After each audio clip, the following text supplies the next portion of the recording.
கதவை அடைப்பதும் காட்டி ஆராரத்து அங்கில நிலையும்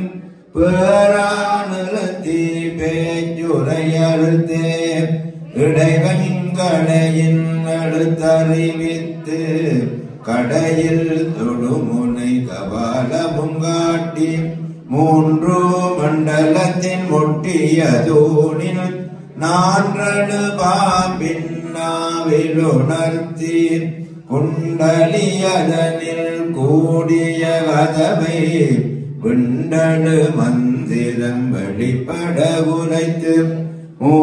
மூலாதாரத்து மூண்டலு கனலை